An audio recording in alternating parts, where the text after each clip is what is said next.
You're listening to Last Word Radio, where you get your last word.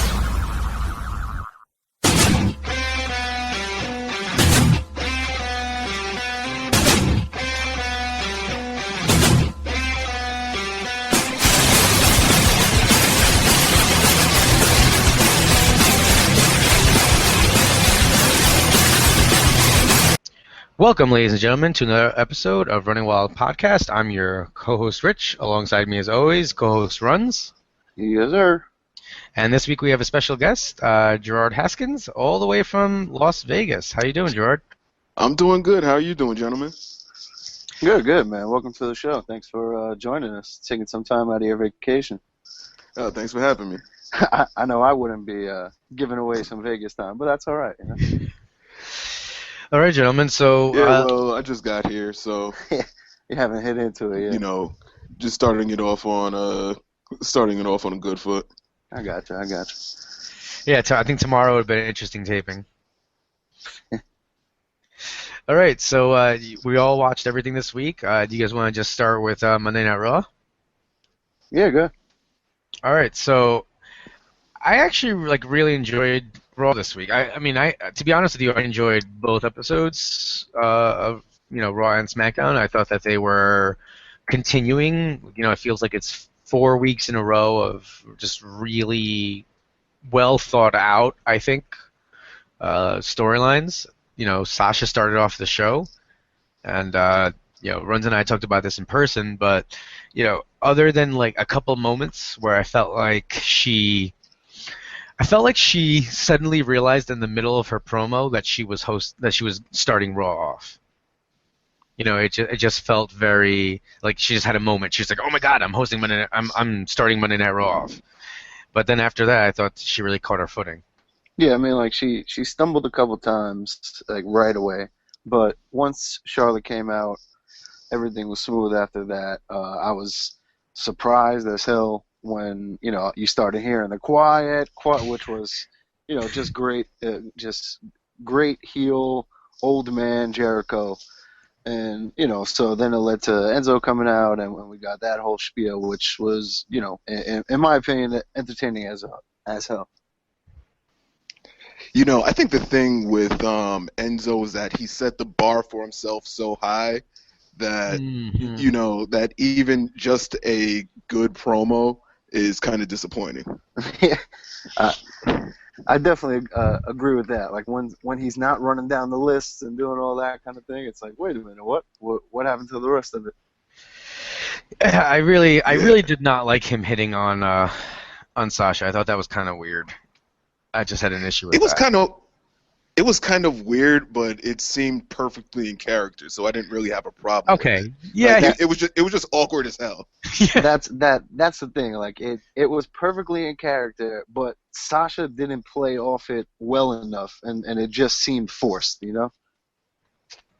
Oh, totally. I mean, and then my big thing is, and I'm just kind of maybe being slightly ridiculous, but I just felt like you have the first time that I can ever remember a female other than a McMahon opening Monday Night Raw, and then in that opening segment you have a guy hitting on her. See, we discussed this in person, and that's the view of you're trying to find something to women's movement. That's okay. Sasha is hot. Anyone you know what I mean? That's just that's common knowledge. If it were Big Cass or if it were somebody else, I might have a problem with it. But it was Enzo. It was Enzo being Enzo. Okay. And part of me is still convinced that he went off script at Battleground. Yeah. But Enzo being and I think that's one of the things that I've been noticing over the last couple of weeks is that I've been seeing a lot more stumbles. People tripping over their words and what have you. It seems like guys are either taking a little bit more latitude or they're being given a little bit more latitude when it comes to their promos. Which I will happily take people stumbling every once in a while for the first couple of months, whatever it takes, because it'll be so much better in the long run, being unscripted or having some more leeway. And that's that's been the problem for a long time is the over scripting, whether it's Vince or whatever. So it leads you some credence to like, oh, maybe something is going on backstage. Maybe Triple H or someone is getting in Vince's ear a little bit more than before, which is working out so far. So do you guys think that the writers are just like coming up with outlines and handing those out? I mean, That's how they did the 40-year-old virgin. Really? Yeah. I mean, like more than half of that movie was just improv. That's amazing. That makes me like it even better. It makes you appreciate it more. But no, go ahead. I mean, but no, I mean, like, it feels like that there are probably like, you know, a couple one-liners here and there, a couple notes that guys got to hit. That there are obviously time cues that they got to hit because, you know, you got to pay your bills and get your commercials in. But yeah, it feels like there's a little bit more freedom, you know, in the ring and behind the mic. I definitely think that there's just bullet points, you know, and, you know, we've talked about it time and time again, how everybody on this roster is, for the most part, a good wrestler. And most of them are better than good wrestlers. So if you let them tell a story in the ring, that's going to connect. Then you give them some bullet points, and you let them go with it. Like, look what Cesaro did when he had the whole work shoot after getting drafted. You know, those kind of things have been great. Those just feeling real work shoots. Let these guys talk. It's great. Like, did you watch Talking Smack after SmackDown? I ended up missing that. Did you get to watch that, Gerard?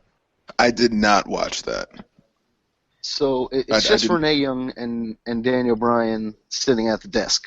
But, like, Daniel Bryan says, like, he took offense to when Cena told AJ, like, if he loses, he'll just go anywhere because I've been fired twice and I've had to just go wrestle somewhere else because I love wrestling. And Cena just saying he's going to stay in WWE, that's not everyone can do that. And so it's just like they're just letting these guys talk because there's no way that they're going to tell the babyface authority to shit all over the babyface promo when that was not even, you know, the intention. And you know what the thing is that, you know, granted AJ did leave New Japan, but he was offered a pay cut to stay with TNA. Exactly. You know, it's kind of like that that CM Punk I hate this word, but that CM Punk pipe bomb promo, where, you know, if you're good at something, you should never do it for free. So, you know, if they're paying you a certain amount of money, why would you take less money to do something that you're probably one of the 5 best people in the world to do? Yeah, exactly. So, like, at the time when I was like, oh, shit, like, I laughed at it. That's a good line. Yeah, great, whatever. But, like, there's no logic to it once you break it down, you know? Yeah, that was a really dangerous promo. Like, I thought that it was a good promo, but they were kind of tap dancing around a really bad line with, like, you know, John Cena doing the, you know, I'm not going anywhere, although I'm not doing house shows for the foreseeable future. Yeah, that was really, I don't know. I mean, I guess it's good for him to come out and say that even though I'm doing this stuff, I'm not really leaving, but I feel like by saying that, it actually means that it's going to happen eventually, and not because he wants it to. I mean, I don't know. Like, I mean, it's hard to say because he really, like, seems dedicated, you know, like, as fuck to wrestling. So I can't say that I see it happening, but it's inevitable at some point. You know, like, some point he's going to be too old to wrestle so much, and then you move on. I mean, here's my thing. What's so bad about not being full-time? I mean, you know, The Rock has been successful in his ventures outside of wrestling. Batista's been successful in his ventures. What's so bad about this? Can you explain this to me?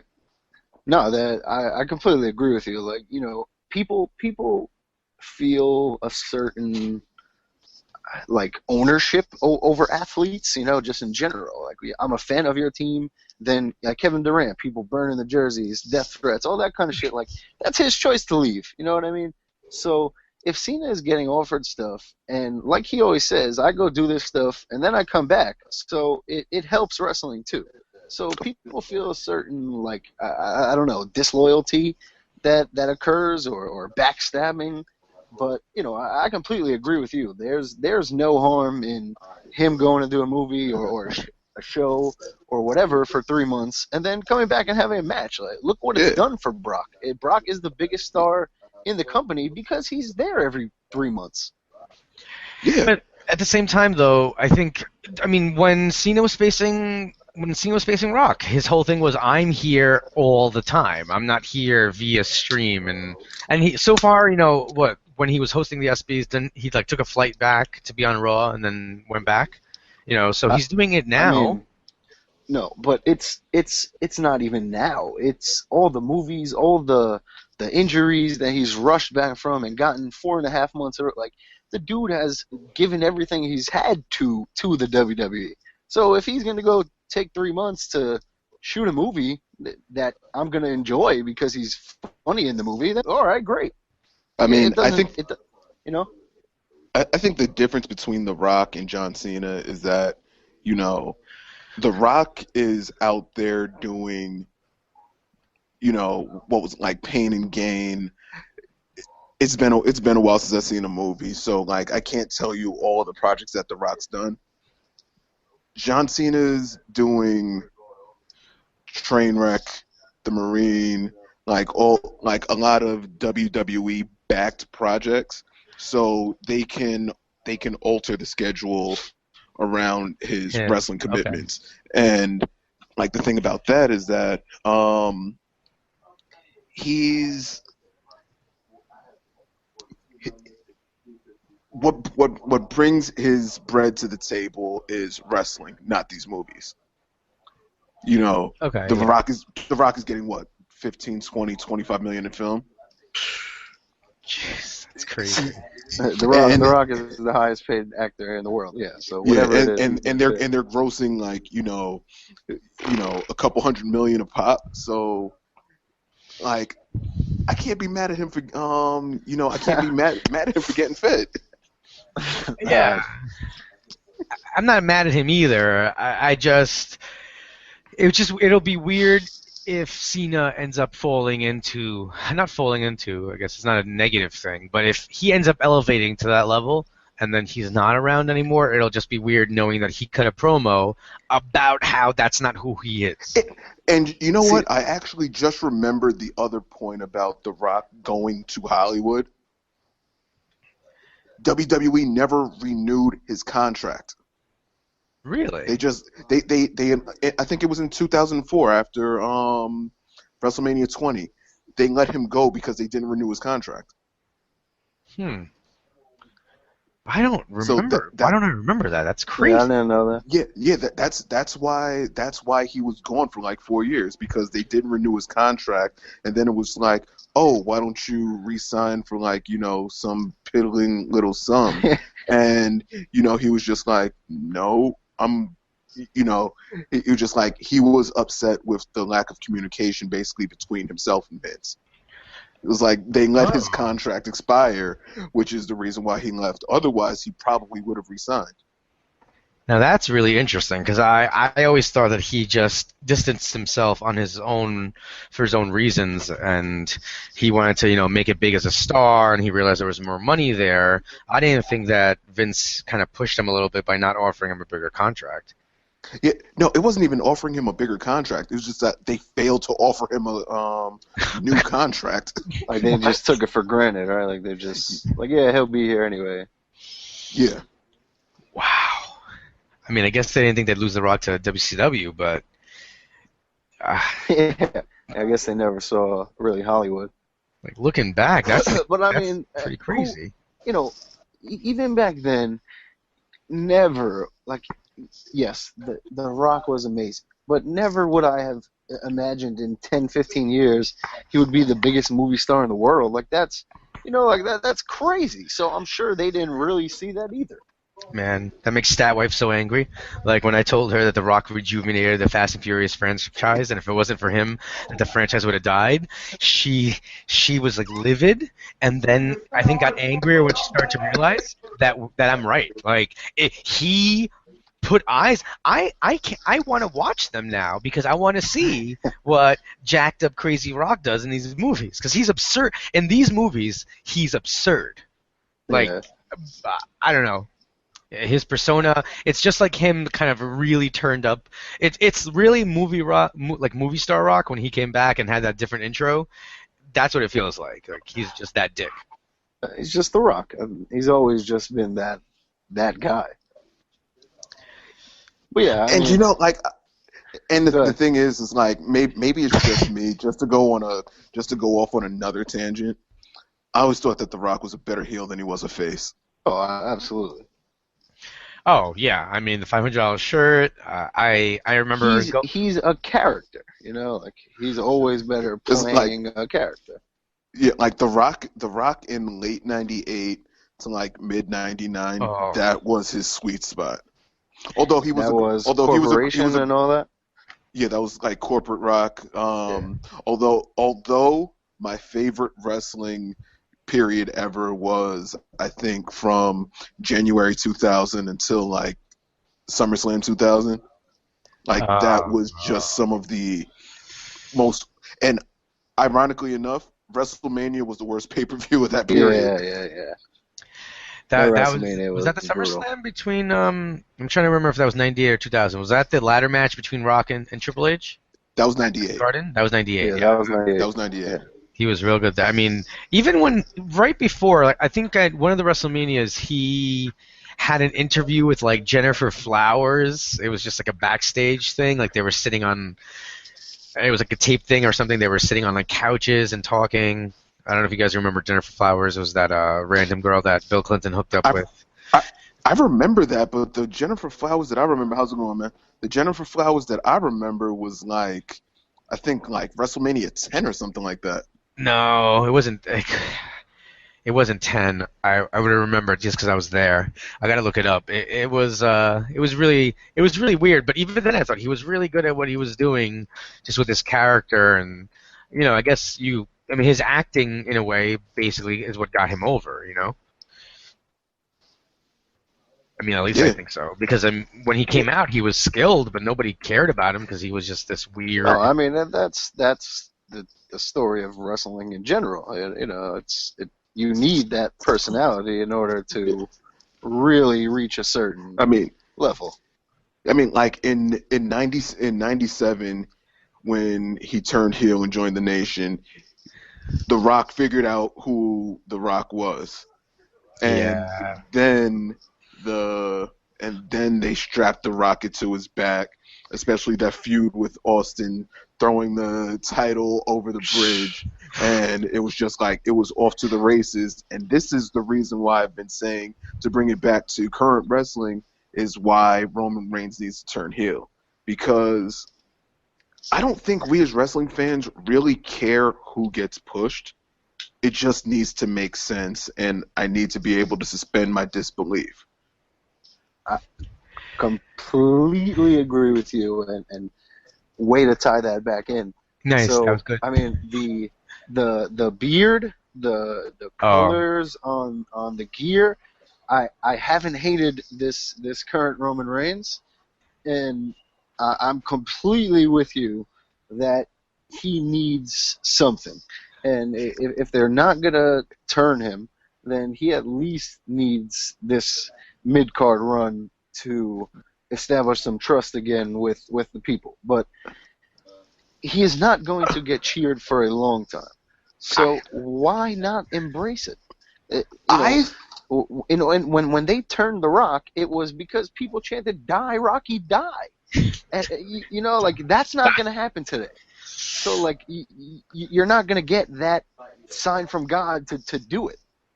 I mean, but you know what the thing is, like, you know, to kind of get to get metaphilosophical, the opposite of love isn't hate, it's apathy, which was something that they were battling with, you know, late last year. But I thought that they were on to something when he was like, which pay-per-view was that? I think it was TLC. Yeah, the December one, right? When he killed Triple H. Yeah. Yeah, like I thought that was the direction that they should have went in. You know, just have him cut no promos and kill everybody, like between him and the title. And Yeah, like you know, once. Go ahead. No, I was just gonna say it doesn't matter whether or not you're a heel or a face. It's just like if he's killing everybody and he's a badass, you know, he's gonna get over like Brock Lesnar, because exactly. Is Brock Lesnar a face or a heel? It doesn't matter. No, yeah. It does. And that's, yeah, I missed my chance. That's the thing, you know, that like everyone's been saying since day one with Reigns, is that he shouldn't be cutting promos. Just let him come out and, like you said, be that badass, beat the hell out of people. When Rollins cashed in at Mania, and then he was feuding with the Big Show, and he was having all of that, that was perfectly fine because they didn't talk. They just came out, they fought, they had decent brawls, and that was it. That was enough to start winning people over. And then they ruined it again, and then now this drug stuff, or whatever it was, has now just obliterated any chance he had right there. I've been hearing different things when it comes to the drugs. Like, at first I heard ephedra for weight loss, and then now I'm hearing Adderall. Yeah, that's what I heard, Adderall, yeah. Yeah, that's a bizarre thing to get busted for. I mean, maybe he has ADHD?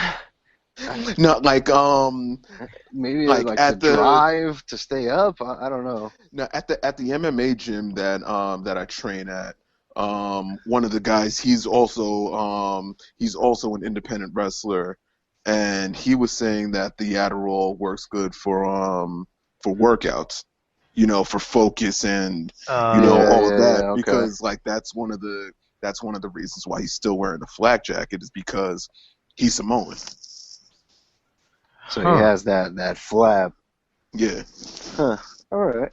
That makes sense. But like, you know, to bring it back to what we were talking about earlier, The Rock in '99 was wrestling in a t-shirt and jogging pants. Oh my God! We had this as a trivia question from our good friend Adam from Brooklyn, where he asked us what it was, and I think it's called gynecomastia or something like that. I remember the scientific term. I just know gyno. Yeah, he had fatty tissue deposits in his chest, so his pectorals, that he couldn't get rid of through workout alone. So he had to get it surgically removed, like lipoed. Yeah. Yeah. Which may or may not be tied to steroid use. Wow. What? Yeah, I mean, like that's the whole thing with John Jones and Brock Lesnar with the Clomiphene, is that, you know, when you have naturally high testosterone, your body creates a certain amount, or like, you know, your body counteracts it with estrogen, which leads to the creation of that breast tissue. Oh my goodness, Rock! What have you done, Rock? No, so Brock and John Jones, like some of these drug things, you know, to tie it to UFC, since I'm in Vegas and all that, you know, like some of these drugs that these guys take and are banned are actually for wellness reasons, not necessarily like, you know, to gain a competitive advantage. Huh. This is really interesting. I just never. The idea of I'm looked into the reasoning behind things. I'm a little upset right now that The Rock might have done drugs. No, The Rock said that he did drugs.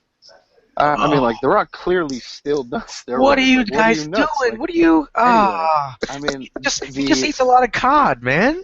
Yeah. You follow him on Twitter? Yeah, he gets absolutely yoked up for 4:30 in the these morning. movies. He's clanging banging. That's what it is. 95% of Hollywood is taking shit to look better for the movies. But Maybe I should start doing stuff so we can look good for the podcast. right, the bigger, I guess, revelation that we already somewhat knew, but now was confirmed, is that the part-timers don't get tested for anything. So when Triple H comes back looking yoked, and Brock comes back looking jacked, and this guy comes back looking, those guys aren't getting tested. So what the hell's the point of the policy? If people on your roster, your COO is taking steroids to get ready for a match, but you don't allow anyone else. See, here's the key word. It's a wellness policy. Huh. It's Yeah. they're not drug testing because It's like more abuse. Yeah, they're. I have the inclination that if Vince McMahon had his way, steroids would not be tested for within the wellness policy. Completely agree with that. They're trying to, the drug use and drug abuse by active wrestlers. I think that they're looking for are, the illegal recreational drugs. Although, I think we're all familiar with the so-called pot tax. Painkillers, anti-anxiety meds, muscle relaxers, and the like. They're trying to make sure that these guys are healthy and don't develop any sort of dependence on these substances. The steroids and the anti-estrogen meds and so on and so forth, I don't think he gives a shit about. That idea is just. I guess you're right. I mean, you're not really getting a competitive advantage, I guess. So. Yeah, but the competitive advantage that to your heart and all that kind of stuff. Yeah, the left ventricle. Well. Yeah, those are the problems that you don't want people taking steroids. But I guess when they're doing it once every 7 months, I don't know.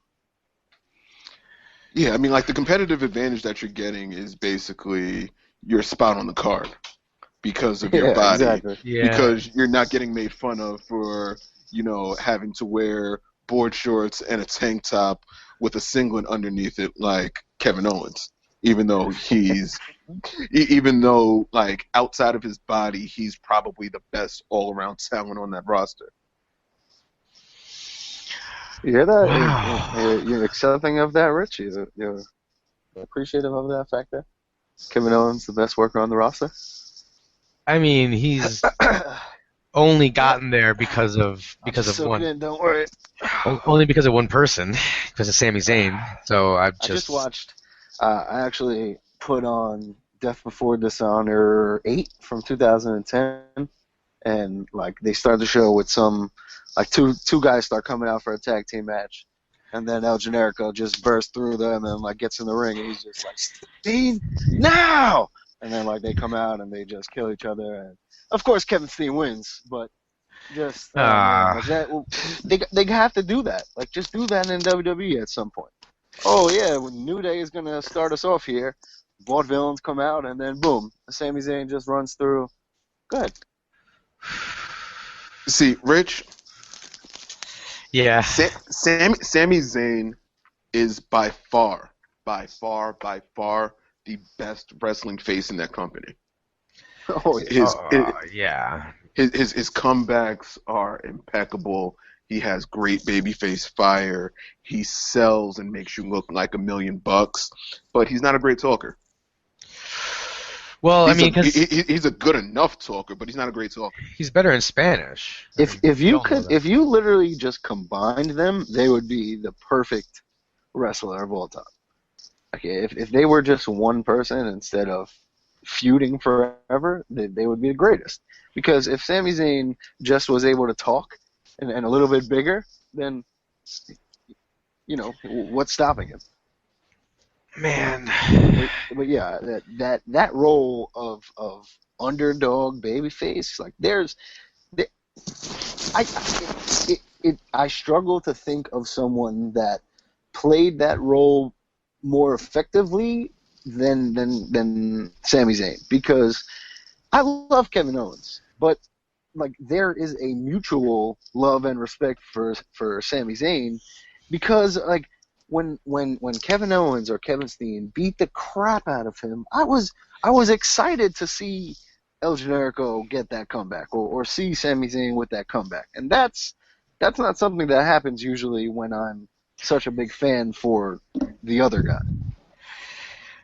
I just hope that at some point he gets. I mean, with the 2 title belts, it would be a travesty if within like a year and a half he's not seriously contending for one of those titles. But Sami he's Zayn? not a world champion though. Like that's like he can be feuding, but he's not. I don't see him as that world champion who holds the belt for 6 months. Like he might be the guy who has a shock victory and beats someone and then loses it in a month, or you know what I mean? I think he could build to beat Owens for it. You're saying yes, but after he beats Owens, the defending it is the problem. Oh. Go ahead, Gerard. I put Sami Zayn in the same character space that I put Bailey.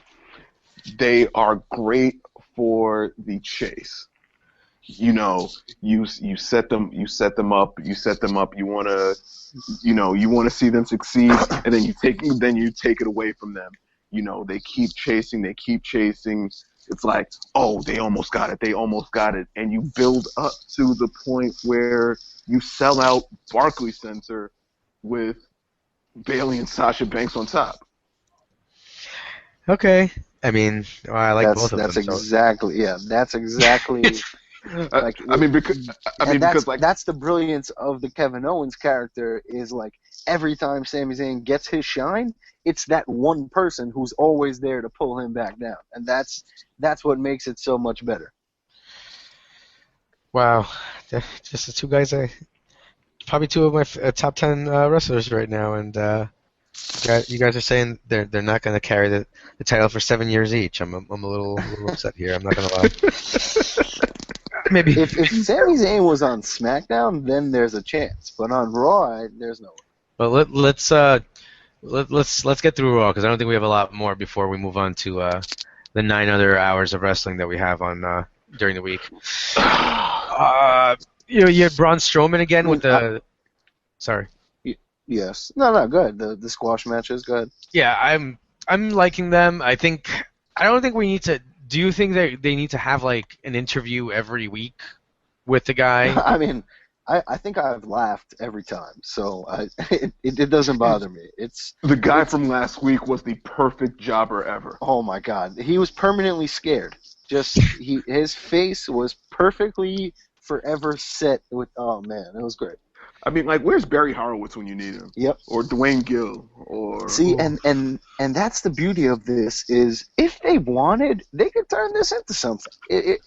Let's say he squashes someone for a month, right? 2 months. Then at one point he faces Ty Dillinger, and Ty Dillinger beats him, and then you have a 1, 2, 3 kid thing. You know what I mean? Like, you can do something if you choose. But otherwise, it's perfectly effective use to build a monster, and I'm fine with that. Yeah. New haircut, he's expanding more and more. Hey, that's fine. I mean, there's another reason that I just kind of realized as we were talking why you need jobbers, and that's because, especially considering that on Raw you have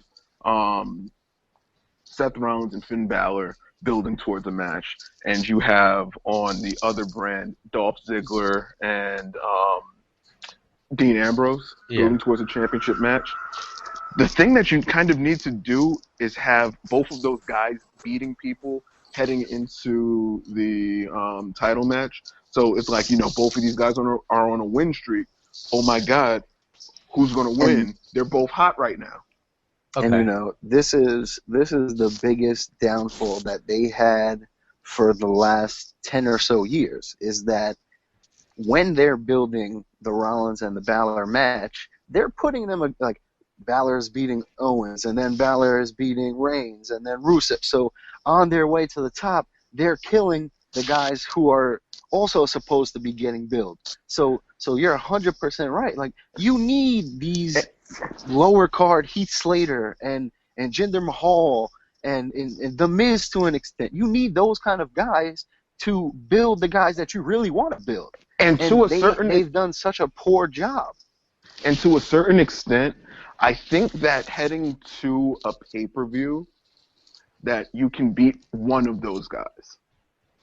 Oh yeah. The problem is when you beat all three. Like, Rich, In a 4-week build, beating all three, you've just knocked all of those guys down a peg. But if you beat, if Rusev slips on a banana peel and gets pinned by Finn Balor, it's like, Rich, okay. Go ahead. Good.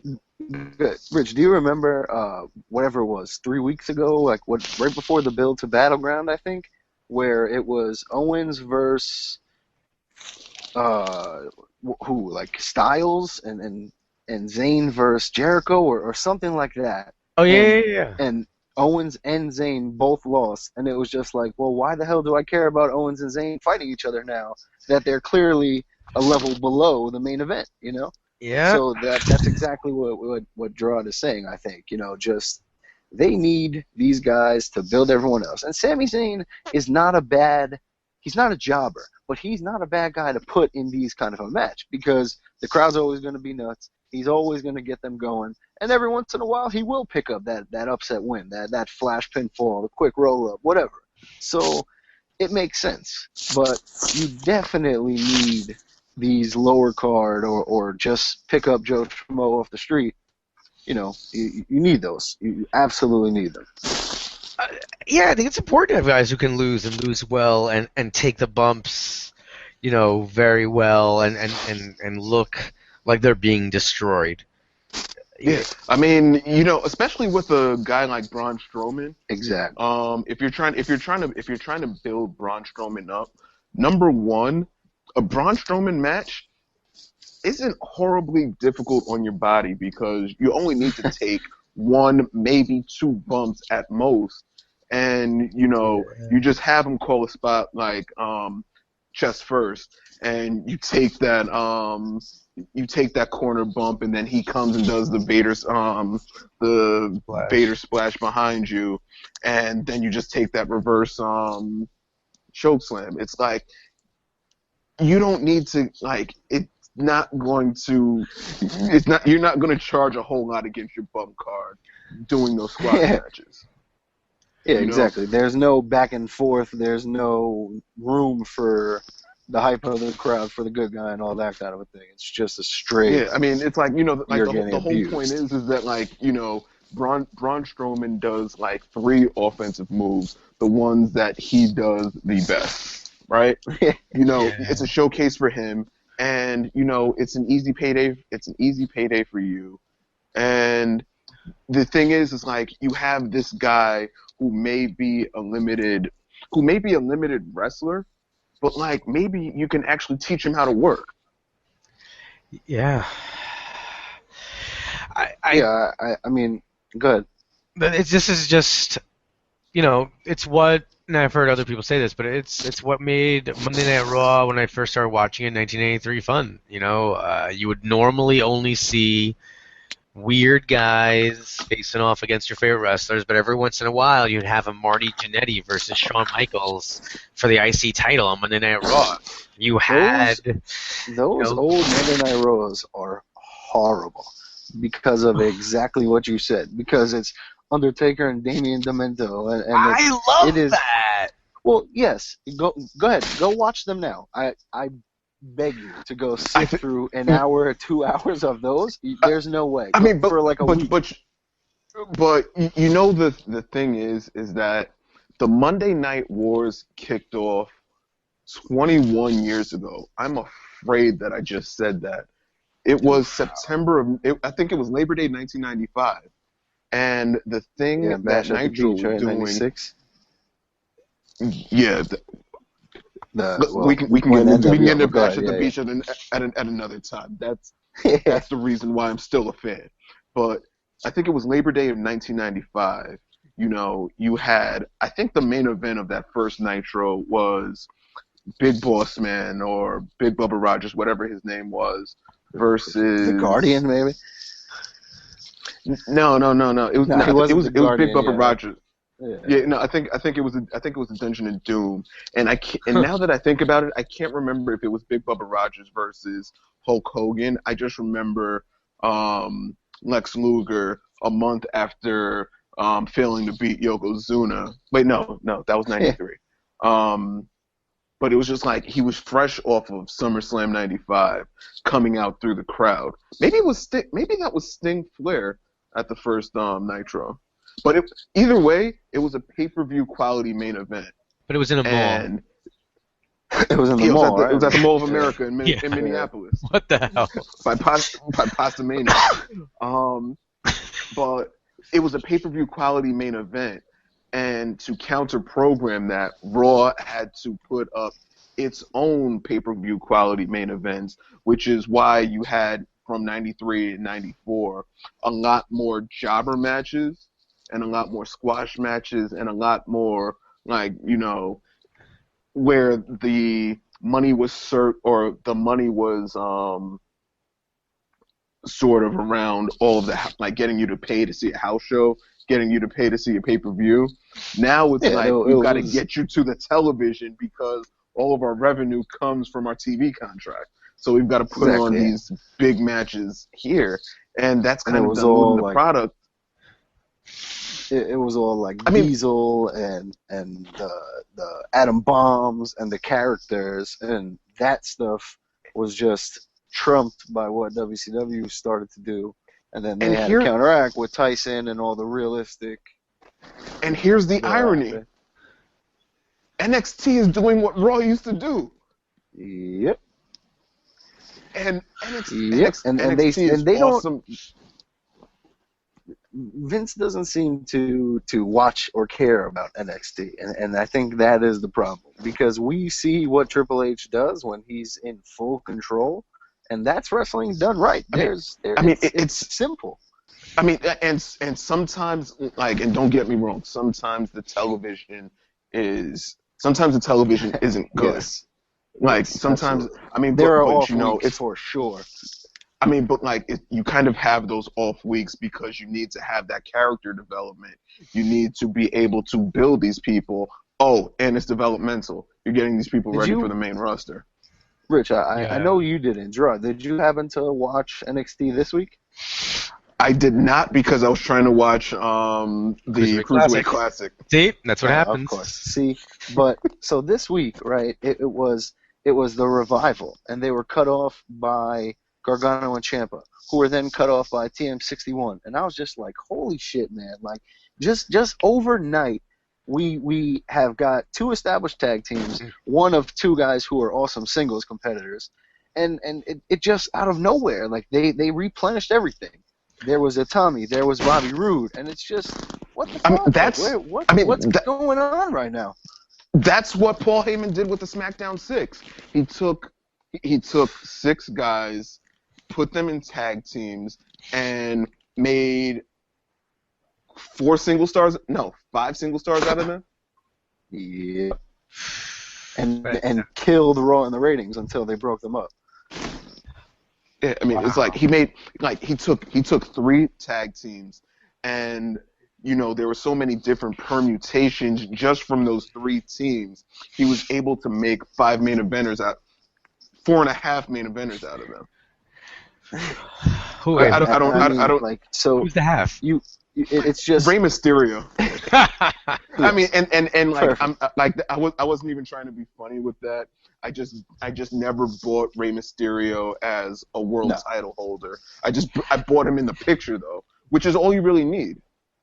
Yeah. Yes, and here's a fun fact: Rich's only son at the moment shares a birthday with Rey Mysterio, who is also one of Rich's absolute favorite wrestlers. So if you would like to always remind him of that, feel free. Oh, all right. So much. Off topic.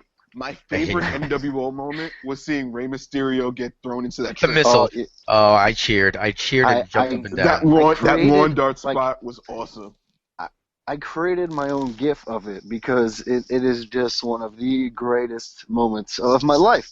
Like, he launches him. Yeah, I can't think of anything like that. And I was giddy. I was giddy when it happened. So was I. Oh man. See, like that was what I liked. The reason I don't like Ray is because I like La Parka, man. I like the bad guy masked wrestlers in WCW. Psychosis. I liked El Dandy. Hoovy Juice. Oh, I mean, but who didn't like La Parka?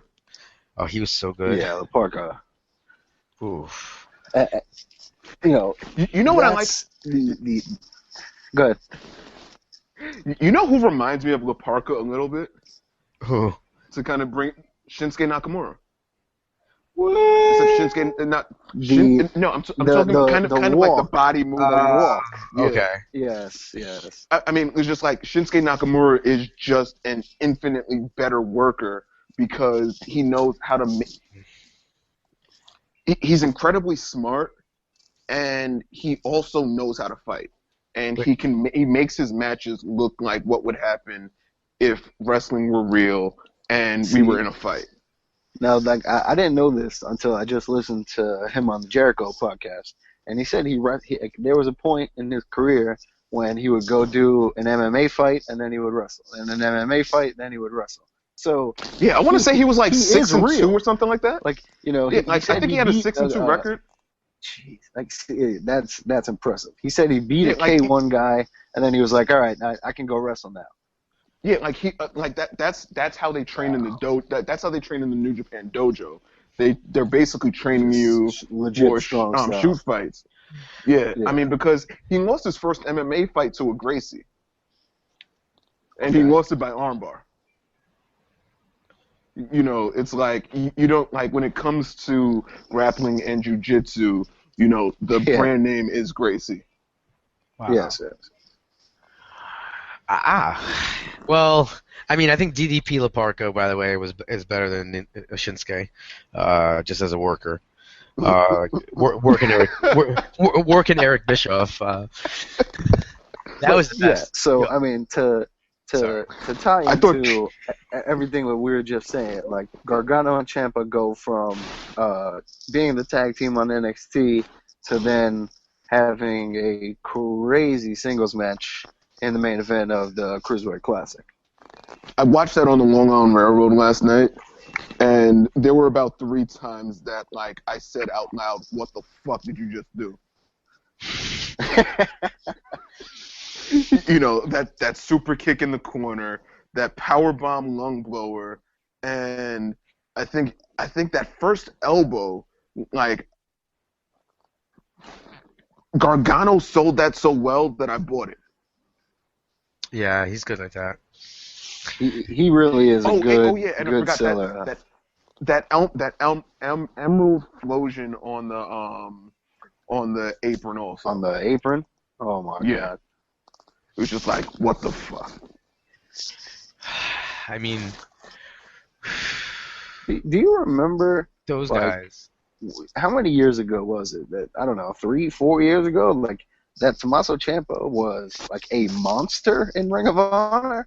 Like, he was a big beast, and like now I look at him like, what? He's in the fucking Cruiserweight Classic. Like, how the hell did he go from like being a huge monster to just a normal wrestler? But I think it's because he's fantastic. I think it's because he was a crazy Sicilian guy, and that's really what made him the monster. It wasn't his height.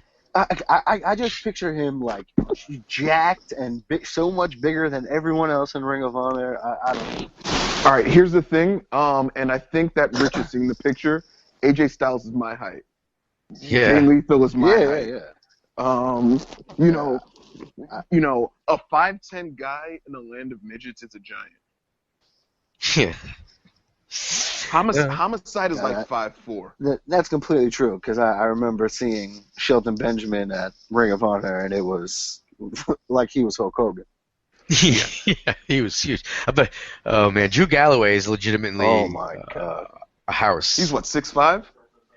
I think he might be bigger, but at least 6'5", and what 260 something like that, 240. He's ginormous, man.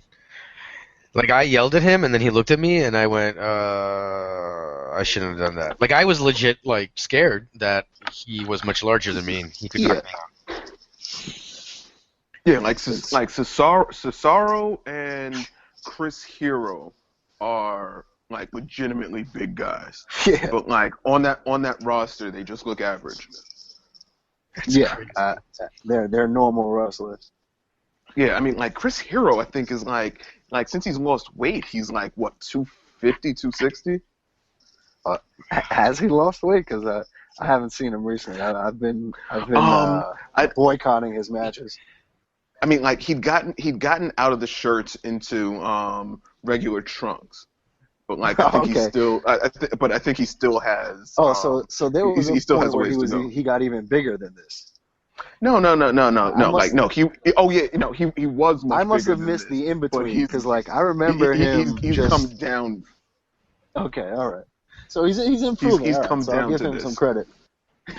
Okay, all right. All right. That's sad to see that there was. Oh man, a guy who was once in good shape is now just.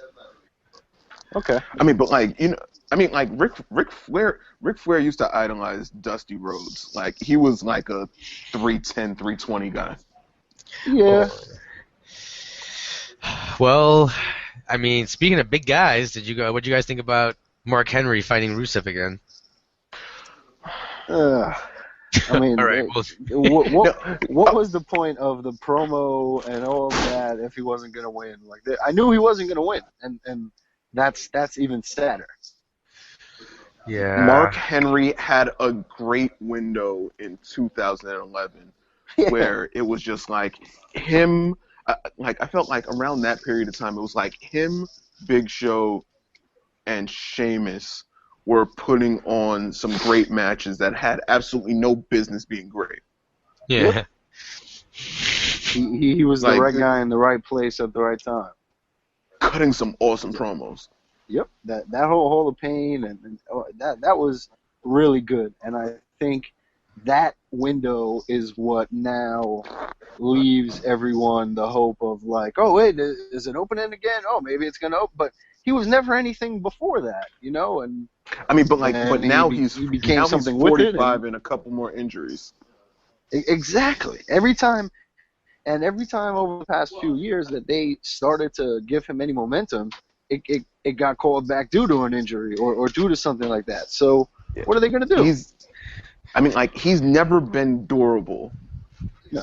in a sense of where he could, wrestle for an extended period of time, and you could rely on him having an extended sort of program or extended sort of run, which has kind of aborted everything.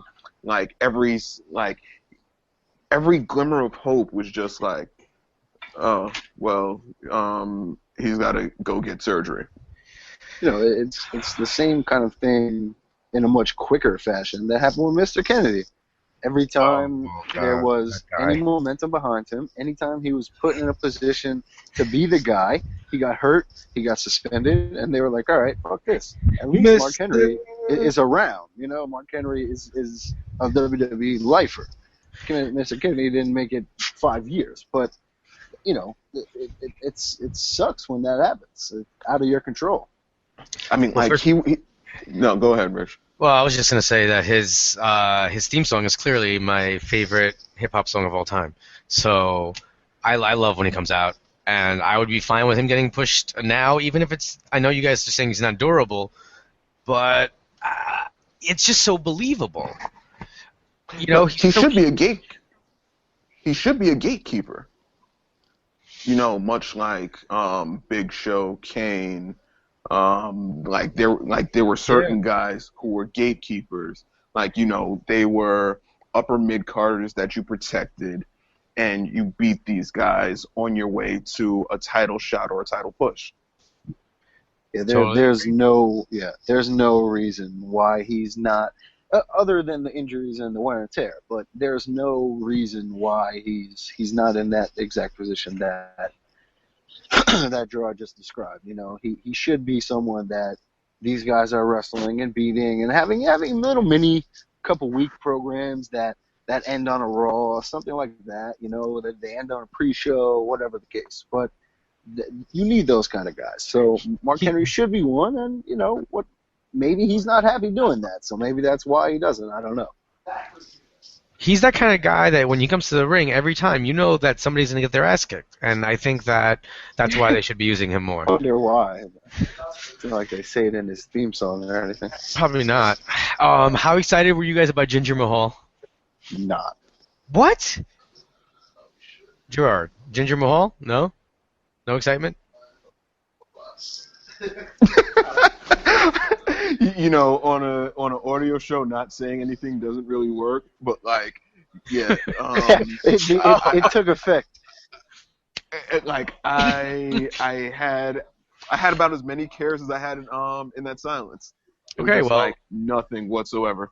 so I'm going to guess Yeah, that I'm the only one who It cares. was like, oh great, this guy who never did anything before is back again to do what? He literally never did anything ever. But you know what? You know what?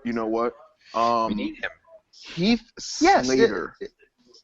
It actually got Heath Slater over, and I realized Heath Slater's usefulness. He is the new Santino. See, if I think you're a little late to this, because Heath Slater, when he was doing like the impressions and shit, then he was the one-man band, then the three-man band. Every time he starts to get over, and then every time it hits a certain point, they switch it up, and then he starts back at step one. But he is entertaining as hell. And I think he really is. That's part of the problem, That's part of what happened to Santino and Sandow. When you're so good at doing that, they're like, oh, hey, we need this clown. Oh, all right, let's throw out Heath Slater. Oh, we need a new doink. Yeah, let's throw out Heath Slater. And that sucks. But you know why they started that? Because Kurt Angle could do comedy. Yep. Oh, yeah. And they realized that Steve Austin is a funny son of a bitch. Oh, totally. They had The Rock and all that. It was you could be funny and still kick ass, but here's the thing: the kick ass part. That's the here's the thing, and I wish that I can think of a recent example of this, but one of the books that I read for an improv class that I took was Truth in Comedy. Funny, you can be funny and still be deadly serious. It's like, you can be a straight man and you can react in a perfectly honest way or in a way that your character would react, kind of like Gorilla Monsoon. You cut out. Right, Gorilla Monsoon. Like, he seemed really exasperated with Bobby Heenan, I think that's what made their relationship so great, that Heenan was obviously ridiculous, and Gorilla was just a serious guy who was like, come on, man, let's call the match. I think it's more so in the case, like, when you're cutting a promo, you can have the joke or you can have the zinger or whatever, but then when it's time to wrestle, that shit has to get cut off. Yeah, listen up, Jack. To a point. Listen up, Jack, okay? I can be tough and funny. It just has to be... Like, it can't be comedy throughout. Yeah, and I think the thing that I was getting to was less along the lines of telling a joke, and more along the lines of it's funny because I'm dead serious. Okay. Yeah, I get what you're saying. Like, you're just deadpanning it, and that's it's like we're out comedy. Here, I'm going to. It's like unintentional. It's intentional, unintentional comedy. It's exactly. like I'm here. I'm gonna beat you. Kind of. Oh, you know what? 96 Austin cutting promos. 96 Austin was like 96 and 97 Austin was absolutely, like, it was wonderful, it was marvelous, but like there wasn't anything that was silly about it. It was just like he was just like, you're a slapnuts or whatever the case may be. It's Kevin Owens. It's exactly what Kevin Owens does with, like, when they had that backstage segment with Jericho and Del Rio when they were just making fun of each other. It wasn't a ha ha ha. It was like, you're an asshole and I think you're an asshole, and that makes me laugh. So that's I get exactly what you're saying now. It's like the humor is there, but we're still selling people who want to fight each other. So your guys, that did not hurt Kevin Owens at all to be funny, but So, are you guys saying that you didn't then like R-Truth? No, this is my problem with R-Truth, is like, I don't like when it's just 100% a joke. Like, yes, it can be entertaining, but 2 weeks, 3 weeks, I'm done with it. Like, the Pokemon stuff was good last week. Yeah, sure. They paid it off. They had them come out and cost the Shining Stars and start a feud with the Shining Stars. That was great. But now, just leave it be. Just have the feud and go from there. I think I can say this more than you can, and it's been an issue since Ron Killings returned from TNA. R-Truth is a coon. Like he is a pure buffoon. Ever since that Milwaukee Green Bay thing, it's just like he's been a damn fool. Then this isn't TLC, or pulling out the Money in the Bank ladder during the Rumble, like that kind of stuff. He is embarrassing.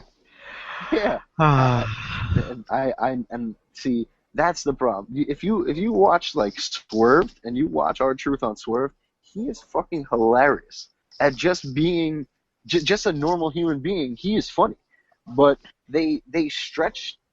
When they see you're good at something, they stretch it, and they make you not believable. And I mean, R-Truth can be a clown, but there's got to be a point. Like, there can't just be him being, like you said, a buffoon and a fool for no reason.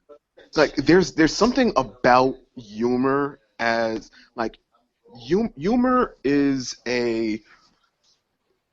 it's like an indicator of intelligence, like, just socially and so on and so forth. It's like you have to be smart to be funny. So being stupid is not funny.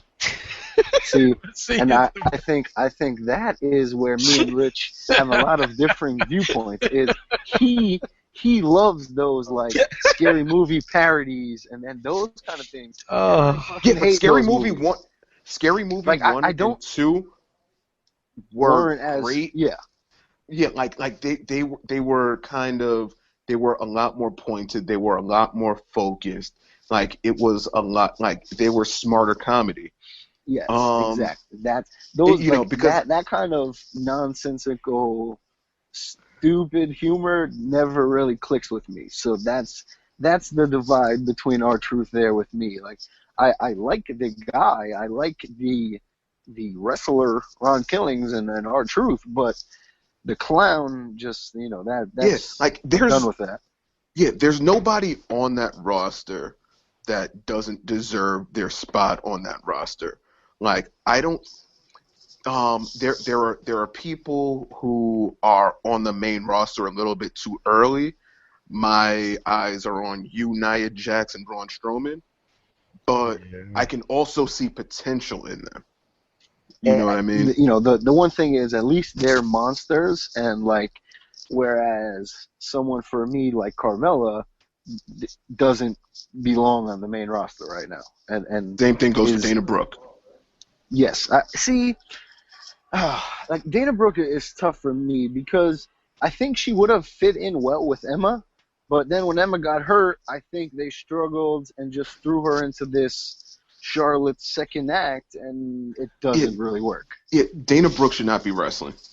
No. But, I do think she is a good, enforcer. Like, that was my other thing. Like, I don't mind her as much if she is Arn Anderson. If that's her role to just be Charlotte's muscle, then that's okay. But if she's supposed to be like her equal, then I don't like that. Yeah. I'm right there with you. First of all, just to tell you guys, I love the stupidest things in wrestling, so I really love R-Truth. Everything he does is comedic gold, and I enjoy watching it. He is funny. I laugh. And I don't care. Like if the matches are weird. I was just super into it, but that's because I just like the dumbest things when it comes to wrestling most of the time. Like you didn't know he was gonna play Pokemon Go and miss the tag like that as soon as it was happening. Like clearly, I want to know if he's really He just has the phone on. See, the most important thing to me is he playing it? Because no. If Goldust does, I saw that on Xavier Woods show. But see, that would make me super tight. Like if R-Truth is not actually playing it when he's there, like then I'm super tight about this. Then it's not funny to me. Like I want it. I mean, but like, what's the actual likelihood that you're going to be able to catch Pokemon in an arena? I don't know. Because it's like I feel like the arena would be a gym and not a Pokestop that you can put a lure at. Huh. You can. I mean, like, let's see. When I was at Barclays, there were only a couple. There was like a Pokestop outside, and we were walking around doing this beer tasting thing. So I could do it there, but if I was in the middle, I couldn't. I think because like I used to take the train from work from Atlantic, and I think that there's a Pokestop over there at like right outside. Atlantic and Flatbush. Yeah. Like right over there, yeah. And actually, I think Barclays is a gym now that I think about it is. I took it over a couple times. It was very fun. But like for me, the idea that R-Truth is living my dream as a wrestler and playing Pokemon at the same time is what makes me like this on TV. And if I found out that there were not legitimate Pokemon, the one good thing is they are ahead of the curve on Pokemon. I mean, even though the popularity of Pokemon has greatly dropped since its release. But at least they are on the ball with this instead of R-Truth playing Pokemon 3 years from now, and everyone's like, "What?" No, because he clearly bought. See, I know it, guys. He's actually catching Pokemon because he set an incense. WWE has enough money. Like R-Truth just bought incense from the shop. I mean, Xavier Woods clearly spends money on Pokemon, which is just like hey. I mean, but like that I got refunds for all of the money that I spent on that game because really, I have an iPhone. What happened? I just I requested a refund after they shut down all of the trackers because it's like I only have a level a CP30 Vaporeon. I cannot find enough Eevees. Yeah. I was able to catch a wild Vaporeon, but I really don't feel I can't even get enough candies that I can level it up.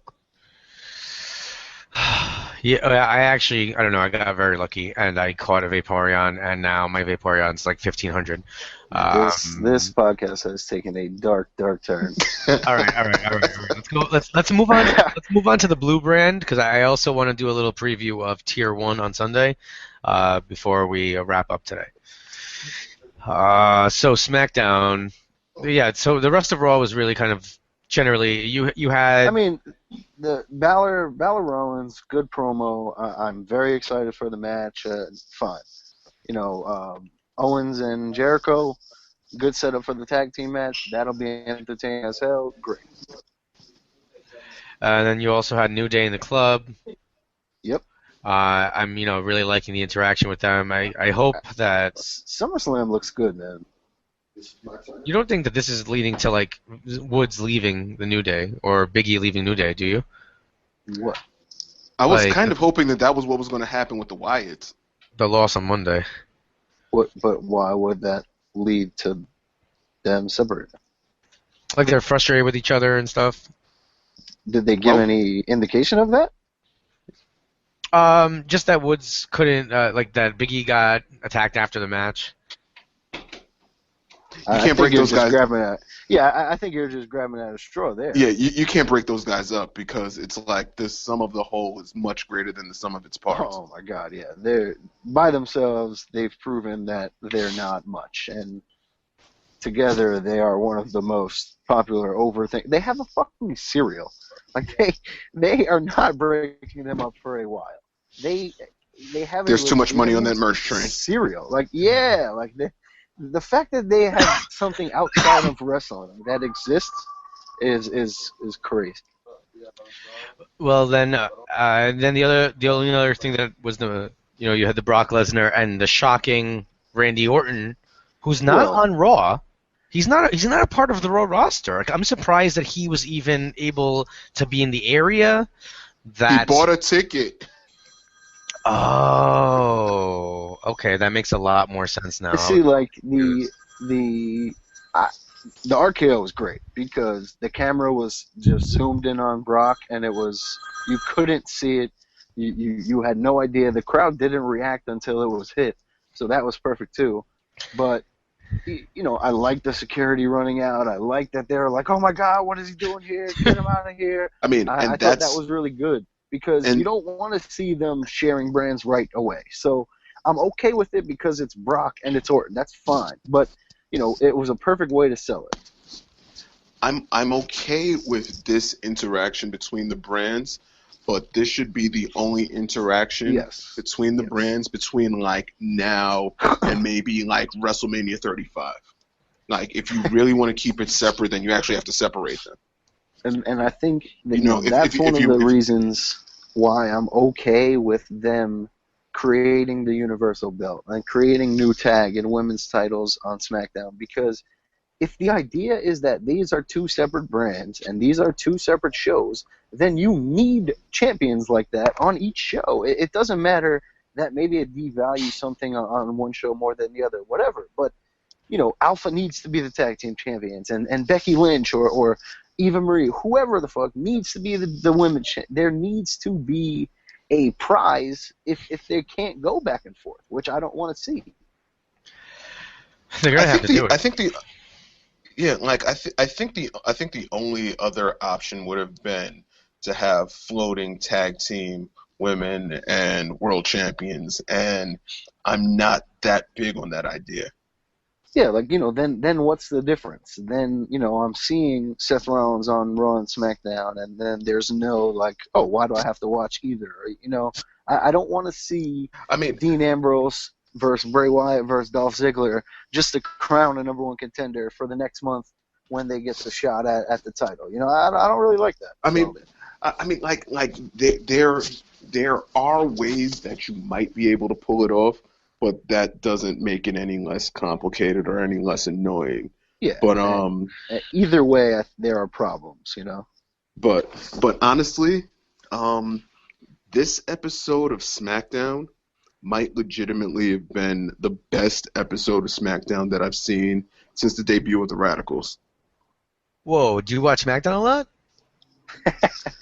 You don't. I don't know. I mean, let's see. Since the debut of the Radicals.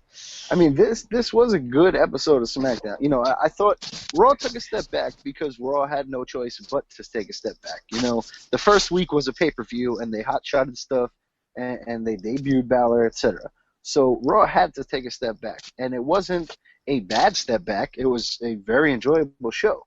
But SmackDown, I think, either stayed the same or even took a step up, because I enjoyed the hell out of it. I enjoyed getting to see Alpha. I thought they did a good job. The Dolph Ziggler Dean Ambrose promo, my God. Yeah. Dolph Ziggler, welcome back, man. Or welcome the fuck back. It's been a while. Dude, the wrestling was good. It was just good. The angle advancement and the promos between Dean and Dolph, AJ and Cena, these were some of the best promos that I've seen cut between a number of people in a very, very long time, and it made for an mean, for an exceedingly excellent to me episode of SmackDown. I think that was, in my opinion, Dolph Ziggler's best promo ever, and I haven't ever seen that much fire out of AJ Styles ever. And I watched all of TNA, and I watched him in New Japan. I never saw that. And you know what the key to me was that Dean Ambrose actually felt like a world champion. Yeah. Because he was getting himself over by trying to get Dolph over. Yeah. He was actively trying to get Dolph over, and in trying to get Dolph over, he was getting himself more over. He was just like, I want to fight the best version of Dolph Ziggler, and it's just like this is a better Dolph Ziggler, and in doing that, he was getting himself more over. That's the beauty of Ambrose, is that he's that lunatic fringe. But he can say anything and do anything, but he always does a good job of just playing that character and portraying that character as someone who doesn't care. And he'll fight anyone. He'll go after anyone. If he's going to lose, he's going to get his ass whooped. Oh, well, he's going to fight you back. So that's the good thing. Like, I feel like I hear a lot of comparisons between Piper and Ambrose. But the guy that I really think of the most when it comes to promos with Ambrose is Mick Foley. Because Mick Foley had a way of basically, it was kind of the same thing over and over again, but it was basically a case of, I'm going to have to kill myself to beat you. Okay. So, it was one of those things where, I'm putting you over, and in putting you over, I'm getting myself over. Oh, okay, yeah. Which, is Wrestling 101, which, again, they failed to do for so long, which is why we're in this position we are today, and which is why someone like Dolph Ziggler is in the position he is today, because they failed to build up the challenger for the champion, I was scared that he was going to lose. I also do you remember when we were watching it? Like, the first promo happened, and I was like, he's gonna lose. Then the second promo happened, I was like, maybe he's gonna win. Then another one happened, and I was like, actually. Then the final one, I was like, okay, he's gonna win. It was back and forth because you don't know. And I think that's the good thing of SmackDown, is that now Dean Ambrose actually does feel like a world champion, because who on SmackDown is actually better than Dean Ambrose? You got Styles, you have Cena, but those guys are given. But there's no one really else underneath them that is better than Ambrose. So, you actually just reminded me of a key point that I took from last week. Like, look at the title matches for SummerSlam, which is going to be a 4-hour extravaganza at Barclays, and is one of the big 4 pay-per-views. Our title matches are Seth Rollins and Finn Balor, and Dean Ambrose versus Dolph Ziggler. These title matches are not selling this pay-per-view. No. It's the Orton and Brock. It's the Cena and AJ. That's what they're hoping for. But Balor Rollins is not. I think that could sell a lot of pay-per-views and WrestleManias, whatever, when given proper time. I mean, don't get me wrong. I'm looking forward to the matches. Yeah. But oh wow, he just completely crashed into that. I'm looking at my view out of this hotel room in Vegas. Anyhow, I'm looking forward to the matches. They're going to be great matches. These are not matches that sell. These are not matches that sell network subscriptions, that sell pay-per-view buys. Definitely not your second biggest pay-per-view of the year. This is like. Do you remember Fully Loaded 2000 with 3 top? I think it was Rock versus somebody. I think it was Rock and Jericho Undertaker and Benoit and like Austin and Kurt Angle, and they put. I don't ever remember Undertaker and Benoit. That's interesting. No, I can't remember. I can't remember who the three were, but like they had, like the top three matches were Benoit, Jericho, and Angle, and all three of those guys lost, and it was just like, oh, they're burying all of them. 15 years later, we still have Jericho getting buried. So I don't even know what the point was. Like I guess the entire thing is that like, you know, sure we have these title matches, but it's just like it doesn't matter. No, it really doesn't. The titles don't mean as much as they used to, so I'm fine with them putting guys that I want to see wrestle and guys that I'm a fan of in the spot of holding the title, so that hopefully it does mean something more to me and other fans. And I think they're doing a good job of that recently, putting it on guys that people actually want to see. I mean, and you know, like, and to a certain extent, the fact that Styles' first three feuds out of the gate have been with Jericho, Reigns, and Cena. They don't have a problem pushing a guy, but I think that the thing that helped AJ Styles was those two matches with Roman Reigns, because he made him look like $1 million. Yeah, I think the Jericho feud was, you know, like the warm up, like let's get this guy's feet wet, let's show the people what he's about, blah blah blah, and then once Vince saw and appreciated what he could do, then it was like, okay, off to the races, go ahead, now run with it. Which, you know, 3 years ago, this shit didn't happen. Kevin Owens wasn't coming in beating John Cena. AJ Styles wasn't debuting as AJ Styles. This stuff would not exist. Finn Balor would not debut and go on to semi-main event SummerSlam like that. That shit. This wrestling today is not the wrestling from 2 years ago, and I'm thoroughly enjoying it. So I won't complain too much. What did you guys think about the? Go ahead, Rich. No. Go ahead. I was going to ask about the, so, you know, as where you guys are talking about new guys taking the spot, Apollo Crews was in a triple threat match for number one contender for the IC title, and he ended up beating Corbin and Kalisto to earn that spot. What do you guys think about the impending feud between Apollo and The Miz?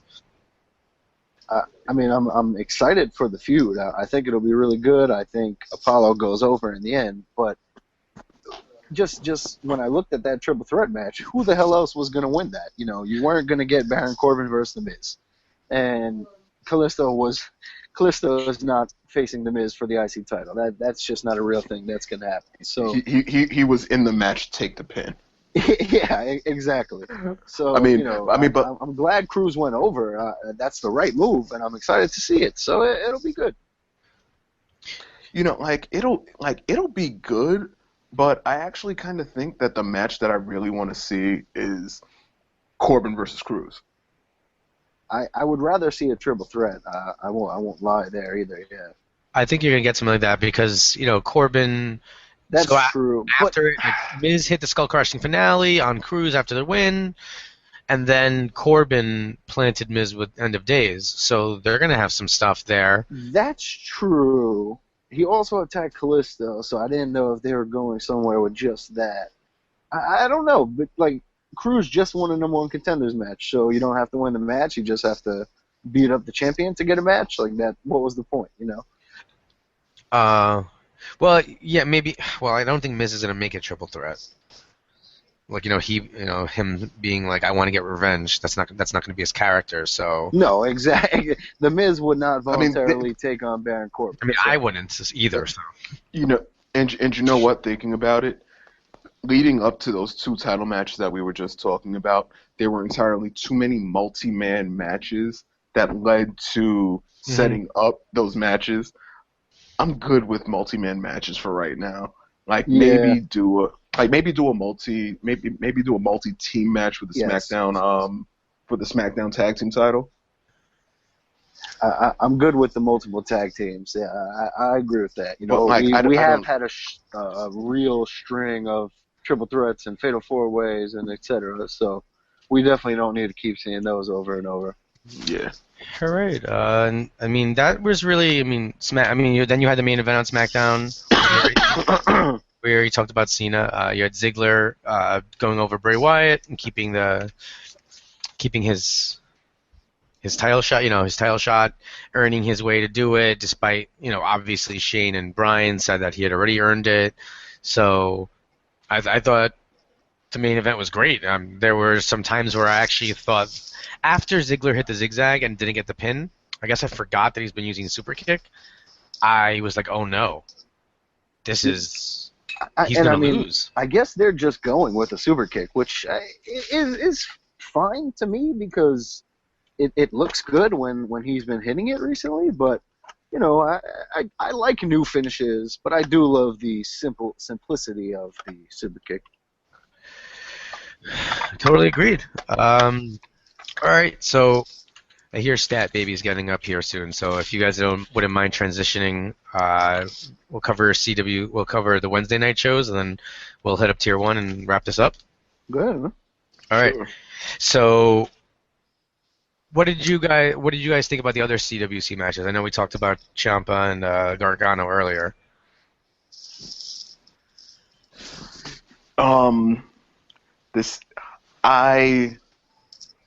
I haven't been blown away by the CWC, at least as far as in-ring work goes, save for that Gargano-Ciampa match.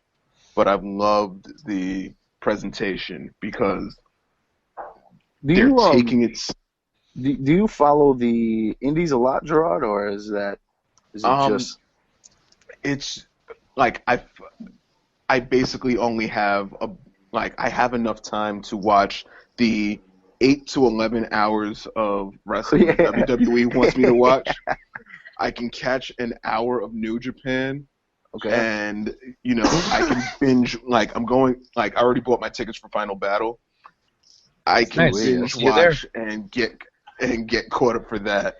That's about it. I was just asking because you said your interest level wasn't as high, so I was wondering if you were kind of just immune to this style of the quicker style and some of this chain wrestling stuff. I was just saying that I wasn't blown away by the in-ring stuff. Yeah, no. These are also first round matches. Yeah, I shouldn't be blown away right now. And that's what I was thinking is they've been decent, but they are a lot of what I've seen over the past couple of months on the indies, with guys like Saber and etc. So that's why. Yeah, I mean that's why I was asking. It's kind of just it's not a burnout, but it's just okay, I've seen this guy do better. So show me that already. Yeah, but I mean not being blown away, don't mistake not being blown away for thinking that it's bad. It's just these are good, and I think that they're only supposed to be good. Yeah. I think that they're setting us up for each round to because increase intensity as it should. Yeah, because I've heard nothing but good things about the Ibushi Alexander match in the second round. Yeah, I've heard nothing but good things about that match. I'm really looking forward to that. He looks really great. I mean, I'm hoping that the rumors, he ends up maybe populating the Cruiserweight division on Raw. So that's going to be a lot of these guys. It's going to be crazy to see them. You see them in La Boom on Northern Boulevard, and the next thing you see them at the American Legion, like Lince Dorado, and next thing they're these big arenas. Did you hear that Zack Sabre supposedly turned them down? Yeah. For the time being, at least. Which, I mean, understood. You can make a little bit more money traveling less. Then do that. Make a little bit bigger name for yourself, and then come back and he'll be 29 next year, or whatever. But the CWC is I've just loved the presentation of that show. It's like, it's the 100% pure sport presentation. This is again the brilliance of Triple H. Like these are his visions that, like, when we see them, it's just like, yo, where has this been on Raw and on SmackDown for the past 5-10 years? Like, this is simplicity, wrestling done well. I don't like you. Let's wrestle. Blah blah blah. Like that's all this is. Or we're fighting for a prize. Exactly. It's like something. There's a goal. Like Ciampa and Gargano. It's like, you're my best friend. You're gonna be in my wedding party. But I have absolutely no problem absolutely killing you to try and win this prize. That's amazing. It makes everything feel more important and seem more important, and that's a beautiful thing, man. Yeah, wrestling isn't complicated. No. It's hard to do great, but it's easy to do good. Well said. This so Sunday, speaking of some like indie wrestling, I'm going to be going to Tier 1 Wrestling. They're having a Savior Amongst Us. Damian Sandow's going to be there. And then I think you guys will recognize some of the names. Yeah, we have the Breakfast Club is going to be CPA and Kip. He kind of dresses like the nerd. They're going to be taking on these two muscly guys, Jesse Stallion and Anthony Lacera. So I'm excited to see. If you look at the promo flyer for this match, it's hilarious because you've got these two guys in button-down shirts and suspenders, and then these two other just jacked up Italian guys. So, I mean, they have a lot of good stuff going on in the tag team tournament. It would worth checking out. They're also going to have Mike Verna, the champion of a couple of federations around here. He's teaming up with Talon, and they're taking on Certified Sexy. So that's going to be like an FSW clash. That's pretty cool. Berna and Talon have the greatest tag team name I've ever heard. Yeah, the Sons of Brooklyn. SOBs. SOBs. That's just so good. So I'm actually, I love tournaments, and I guess sometimes if I would be going to something like this, I wouldn't know all the teams, but there's two more tag team matches, and I know all the guys. You have Flawless and Lawless. You're gonna Blake Morris and Rex Lawless. They're teaming up, and they're taking on Dustin or Chuck Taylor and Detective John Barry. Chuck Taylor was on TNA last night as like jobber against Jeff Hardy. Like Matt Hardy is making Jeff Hardy win the tag team titles by himself. Oh yeah. So they fought Chuck Taylor and JT Dunn, who was also another like real wrestler. And like I was like, what the hell? Like, why is this a tryout of some kind? Are they like Chuck Taylor is good? Like, why? That would be a good addition to TNA. But it was really strange to see him in La Boom, and this is Dustin, and then wearing the exact same thing on TNA, getting jobbed out to Jeff Hardy. No, that's insane because I'm super excited about seeing him, especially after I legitimately wanted to attack him when he joined up with Galloway. So, I'm really looking forward to that match. I think I'm missing one more tag match. I'll get back to it. Then you also have a final fray, so the winner's going to receive a Tier 1 Wrestling Championship match. You got 6 guys in this match. It's pretty packed up. Sunny Kiss, Randy Summers, who's one half of Milk Chocolate. VSK, he's one half of Massage Therapy. We saw them over at the WrestlePro show. I thought those guys were hilarious. Ace Romero is just a powerhouse. Black Baron is like... Habib? Well, no, Habib's not going to be there, but Darius Carter's going to be there. He's like... it's kind of like what I think Alberto Del Rio as El Patron could have done if they gave him more time on screen. He rocks the scarf. This guy walks around, holding his head over everybody. After the show, you can almost it's almost like he's always it's just him. He's just really a jerk to everybody. And he kind of like puts himself over all the time, and I don't know. This should be a good match. They had like a deal last time Riddle was at the show. And it was Riddle and the champion, Rude Boy Riley, taking on Gran Akuma and Carter. And if Gran Akuma and Carter won, Akuma would get the title shot, and then he promised Carter that he would get one. So I don't know if he needs to win this match because it seems like he already has a deal set up. But, obviously hedging his bets. So this will. I don't normally, like Gerard, you were saying earlier, I don't normally like six-man matches. So they'll have to do something here to really kind of get me interested. But I'm still pretty excited about this one.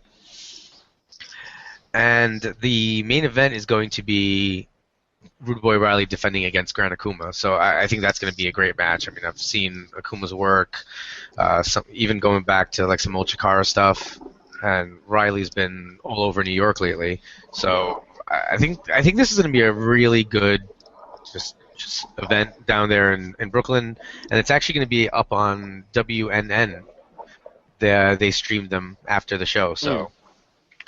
If you can't make it, it's going to be. I mean, I'm all, and I don't even know. They haven't even announced what Sandow's going to do. So, the intellectual savior of the masses, and the event's kind of named after him. Like he's got to do something big. Yeah, or he'll just be there to sign autographs, and he'll say something in the ring and hit someone with a finish, and that'll be it. But that's okay too, because at least you'll get to see it. I'm pretty amped, man. And then wasn't there another? Yeah, battle. So there's going to be there's actually a new promotion opening up. They're going to be running out of the Bronx. It's Battle Club Pro Wrestling. So you can look them up on Twitter. Their first show is going to be October 1st. I know already that Riley's supposed to be there. I know that they're going to have, I believe, Darius Carter is also going to be on their show. So I mean, the show's still a little bit off in the distance, and it's not. Just they haven't announced everything. Getting off and running. But like Chris Dickinson's going to be there too. So and I've seen we've seen him at Evolve. We've seen him around a little bit. I've seen him at FBW. New York circuit of guys. Yeah, Anthony Bowens too. The guy he's been wrestling with Wrestle Pro. So he was injured for a little bit, so he'll be back. So I don't know. It's going to be. And they have one guy that I love that's going to be there. We saw him at WrestlePro, the Chris Quelling, Avery, the guy who was supposed to be like Chris Avery from Making a Murderer. Oh yeah. Or Steve Avery, whatever his name. Yeah, Stephen Avery. So I don't know that guy. They actually posted something up like, if you see him before the show or outside, don't say anything to him because he's not supposed to be like, released. So. It'll be funny to see if he's just like walking around the crowd that night. But I'm excited about the. Oh, that's horrible. There's a lot of stuff coming out. I feel like there was a little lull during the summer, but I mean, we're going to be going to another Evolve show on September 11th. We've got Field of Honor on the 27th, and it sounds like all three of us are going to be at Final Battle in December for Ring of Honor. So this is going to be just a great next 5 months of wrestling. Yeah, like I was trying to explain to someone like who didn't watch wrestling, like, oh yeah, there's like 5 wrestling shows that I'm going to in the next 3 months, and I was like, it's a really good time to be a wrestling fan, like I don't know what to tell you. It's kind of crazy what's going on right now. Like I'm gonna go 3 blocks from my house to this little club, and I'm gonna see Cody Rhodes. Like I don't know if you really understand that or that sets in for you, but that's kind of fucking nuts, So. It's a crazy time in wrestling, especially here. Here's the thing about professional wrestling. If you're sour on the WWE, there is enough wrestling out there that you can not only be satisfied, but you'll be ecstatic, and it's just like you're excited to go and watch something like. I remember when I think it was a year or two ago when New Japan came over the summer, and they had like a whole bunch of matches. Tanahashi was there, Okada was there, Nakamura was there. Mm-hmm. I drove to Philly for the first night of those pay-per-views. Nice. Like to go to the number one, I'd never been to the ECW arena. Number two, I was getting to see Jushin Liger and all of these excellent legacy professional wrestlers wrestle live. there's enough wrestling out there that if you are a fan of professional wrestling, you don't have to just stick with WWE. Now, granted, there are a lot of good, great, and excellent wrestlers in that promotion, but they don't have a monopoly on it, although, especially with what happened back in January, they are trying to raid New Japan, having gotten Styles, Nakamura, and Ibushi. Yeah, I mean that's one of the biggest things to me is like the fact that they are acknowledging the Luke Gallows and Carl Andersons of the world. Like the Carl Anderson was in Japan for what, 8-9 years? Like that's crazy. He was in the final of the G1 or won the G1. He main event like that. That doesn't happen for the Americans there that often.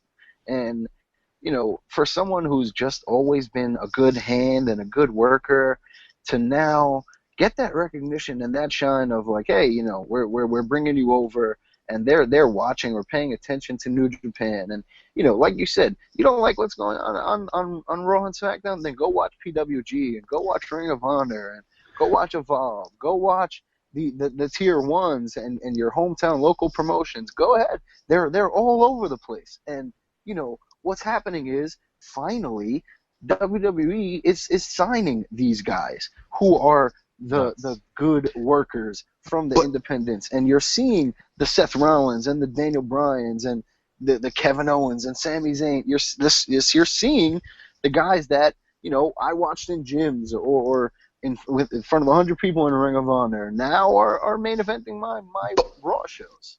But they're not only signing them, which is what used to happen back in the like in the late 90s, early 2000s with our favorites from ECW. They're signing them and they're pushing them. Correct. Yeah, I left out the one key point there.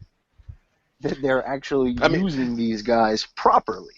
I mean, and if NXT and what's been going on with some of the mid-major promotions, like them signing guys from ROH and so on and so forth, it's kind of like 1984 again, where they're raiding the promotions to stockpile talent, and we might be in for another boom in the near future. I think we're perfectly set up for one, and I completely agree with what you said about them stockpiling as much talent as they can, because we see sometimes guys don't always pan out, sometimes there's injuries, sometimes there's other elements, and to see these guys, Rollins, Styles, etc., make it to the main event, make it to being the top guys, there's something to be said for that, and it goes for NXT and down the line. Whether it's them having the relationship with Evolve, where Evolve is developing guys to a certain point, then they're sending them to NXT, developing them to, whatever it is. They found a recipe right now that is combining the best of both worlds. And if you're a fan, you're going to be a fan, and they're making it enjoyable right now. Totally agree. So just before we start to wrap things up, we got an email from our friend of the podcast, Adam in Brooklyn. And he sent a question. I don't think it was trivia. It's more just, why does this happen? And he asked why wrestlers wipe their feet before they get in the ring, which is actually... Oh, well, that was literally just a question. Like, PW Insider just posted a video, or WWE.com posted the video. Like, really? It was, literally yesterday I just watched it. They wipe it not only as, like, respect to their competitors, to keep the shit clean, but William Regal also said it's to pay respect to his stage and, like, pay honor to where he's about to perform. I just know that we were told, Gerard and I were both told very explicitly before the Lions Den, that you have to wipe your feet before you get in the ring. So I just was, I figured it was all respect. I didn't know that, I figured it was kind of tied into all of that anyway. I mean, Yeah, like it's also because you're backstage. You go to the bathroom. Yeah, You know, exactly. like it's a throwback to the days where guys would smoke before they got in the room. So you're stepping on cigarette butts and so on and so forth. So I mean, the ring mat is a cesspool for Yes. infectious diseases. Like That's why there's like all the I can't remember what they're called, like the infections that they get MRSA, from. Is it that staph infection. staph infection? Yeah, There yeah, you go. yeah. There you go. Well, I just want to thank Adam as always for sending us over an email, and that anyone who wants to send us an email, trivia questions, just comments, anything like that, you guys can send it over to runningwildpodcast@gmail.com, or you could find us on Twitter, runningwildlwos. As I prepare to watch Tyler Black against Davey Richards in the main event. Just a little personal news, and now am the editor over for the Last Word on Sports Wrestling department, and I'm still writing tons of Ring of Honor stuff over at PW Pondering, so go check those Now's out. when you press your clap on the sound pad. Huh? You didn't have that one queued up. Yeah, I should have, kind of celebrated myself there a little bit, I guess. Barry Horowitz. You guys should, and if you get a chance, we're also we're featured on the Wrestling to the Max network, so go check them out. They have tons of other shows with guys who are covering a lot of things that we are not, because we're kind of mostly East Coast guys over here. And you can follow me on Twitter at Rich_Laconi. Send me anything over there. I'll be live tweeting the Tier 1 show, so if you guys can't be there, you can follow my tweets and then check them out on WNN.com. Do you have anything, Gerard, you'd like to share with social media or anything with everybody? You can follow me on Twitter, Fridge Stickup. Fridge like refrigerator, stick up like Brooklyn. Brooklyn. And yeah, working on a couple of things, and hopefully in the nearer future rather than the later future, you'll actually be hearing them. All right, well, excited about that. You guys, you have that partnership with Dance over there, so let's get some tunes our way. I don't know. We'll see what happens. I've actually been working on that. All right. I've finally gotten started on that. Fantastic. We'll keep that under wraps for the audience, but you guys are going to hear some great stuff in the next couple of weeks. All right, ladies and gentlemen. and thanks for coming by, man. Yeah. It was good, Yeah. and hopefully we'll do it again soon. Oh, thank you for having me, and just get in touch with. Rich knows how to get in touch with me if you'd like to have me. Yeah. Great. It was great being on. All right, well, thank you. And just want to remind everyone out there that you guys have been listening to the podcast that is just too sweet For life.